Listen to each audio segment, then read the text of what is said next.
31 जुलाई 2025 में जब दिल्ली की सड़कों पर शिक्षकों और स्टूडेंट जो मिलकर उन्होंने जो प्रोटेस्ट किया, जो भीड़ देखी गई, इस भीड़ ने पूरे सिस्टम को झकझोर कर रख दिया है।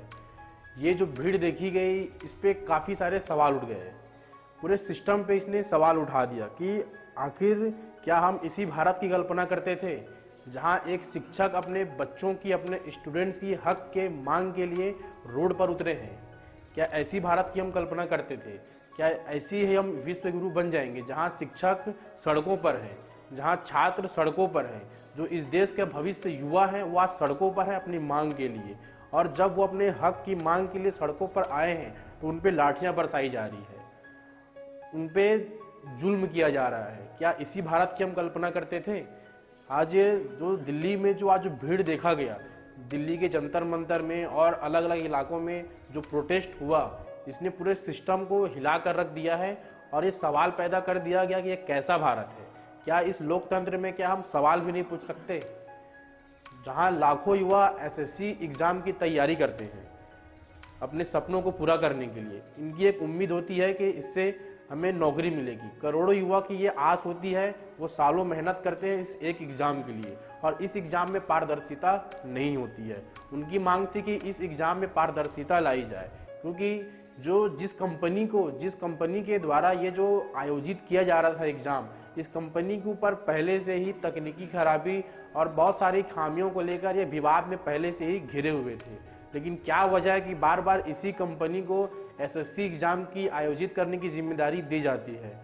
जो रोल नंबर का पैटर्न होता है वो भी कहीं ना कहीं शिक्षकों के मन में और छात्रों के मन में एक सोच डाल रही थी कि ऐसा क्यों हो रहा है, क्या एक धांधली है? और शिक्षकों और छात्रों के मन में ये सवाल उठा और उन्होंने अपनी मांग को पूरा करने के लिए सड़कों पर उतरने का फैसला लिया।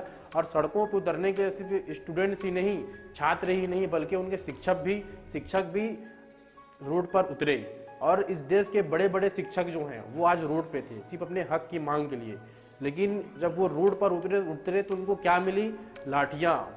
पुलिसों के द्वारा, प्रशासन के द्वारा लाठियाँ बरसाई जा रही थी। आखिर क्यों? आखिर किसकी नाकामी छुपाने की कोशिश की जा रही है? सबसे बड़ा सवाल यही है कि आखिर किसकी नाकामी छुपाने की कोशिश की जा रही है?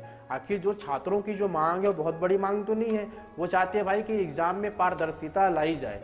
आज किसी का सेंटर मिल रहा है, अगर वो राजस्थान में रहता है, वो दिल्ली में रहता है, तो उसका सेंटर अंडमान में दिया जा रहा है। जो अंडमान का स्टूडेंट है उसका सेंटर दिल्ली में दिया जा रहा है। तो कहीं न कहीं ये सिस्टम जो है वो सवाल तो खड़ा कर रही थी।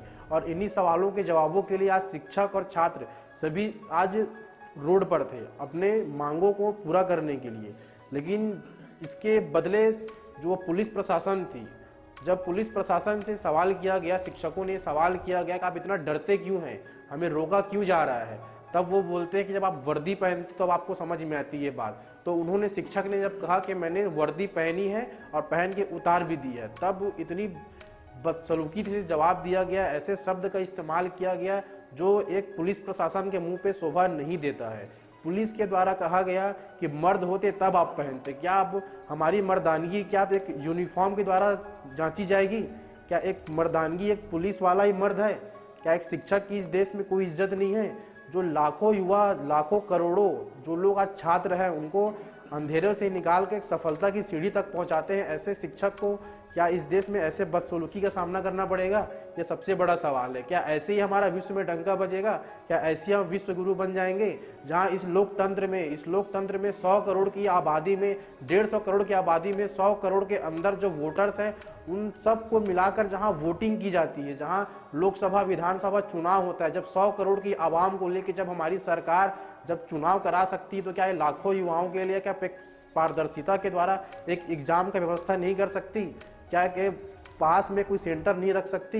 ये सबसे बड़ा सवाल है। क्या शिक्षकों के साथ ये बदसलूकी करना क्या ये सही है? आज नेशनल लेवल पे इस बात की धज्जियां उड़ रही है, हमारे देश की इज्जत तार तार हो रही है। शिक्षक जो कहीं ना कहीं एक समाज का स्तंभ होता है, आज जो पुलिस वाले आज शिक्षकों को उल्टी जवाब दे रहे हैं, इतनी बदसलूकी कर रहे हैं, कहीं ना कहीं वो शिक्षक भी किसी द्वारा, वो जो पुलिस वाला जो गलत जवाब दिया है उसने भी पढ़ाई कर कर ही आज यहाँ आया है। जितने आज लोग बड़े बड़े मकाम पर बैठे हैं, बड़ी बड़ी यूनिवर्सिटी में बैठे हैं, जितने साइंटिस्ट हैं, पुलिस प्रशासन है, जो बड़े बड़े आला अधिकारी बैठे हैं, कहीं न कहीं उनको आला अधिकारी बनने में, पुलिस बनने में, अफसर बनने में अगर किसी का सबसे बड़ा हाथ रहा है तो वो शिक्षकों का ही हाथ रहा है। लेकिन आज शिक्षकों को इस तरह जवाब देना ये बहुत ही बड़ा सवाल खड़ा कर रहा है और कहीं न कहीं इस चीज़ में पूरे देश को इकट्ठा खड़ा होना पड़ेगा और सबको ये सवाल पूछना पड़ेगा कि आखिर अपने हक के लिए लड़ना कहाँ तक गलत है। हमारा देश लोकतांत्रिक देश है, लोकतंत्र में अपने हक मांगना कहाँ से गलत है। हम प्रोटेस्ट ही तो कर रहे हैं, तो क्या प्रोटेस्ट, क्या लोकतंत्र में किसी को प्रोटेस्ट करने का अधिकार नहीं है क्या? ये सबसे बड़ा सवाल खड़ा कर रहा है। तो दोस्तों, जैसे कि आपने देख तो लिया कि कैसे शिक्षकों के ऊपर, छात्रों के ऊपर एक घिनौना हरकत किया जा रहा है, उन पे लाठी चार्ज किया जा रहा है। कुछ टीचर्स को देखा गया कि एक टीचर्स का हाथ भी टूट गया है, कुछ टीचर्स घायल हो रहे हैं। तो ये घायल कोई यहाँ पर शिक्षक और स्टूडेंट्स नहीं हो रहा है, यहाँ जो घायल हो रहा है वो हमारे जो हिंदुस्तान की, जो इंडिया की जो सिस्टम है उस पर सवाल उठा रहा है। आज हमारा सिस्टम घायल हो चुका है, तो कहीं ना कहीं इस पर सरकार को और सभी जांच एजेंसियों को, सीबीआई को इस पर एक्शन लेना पड़ेगा और इसकी एकदम पारदर्शिता के साथ जांच होनी चाहिए और शिक्षक और छात्र दोनों की मांग पूरी होनी चाहिए। आपका क्या कहना है कमेंट सेक्शन में आप जरूर बताएं। फिर से दोस्तों मिलेंगे एक नई वीडियो में एक नई जानकारी के साथ, तब तक के लिए जय हिंद।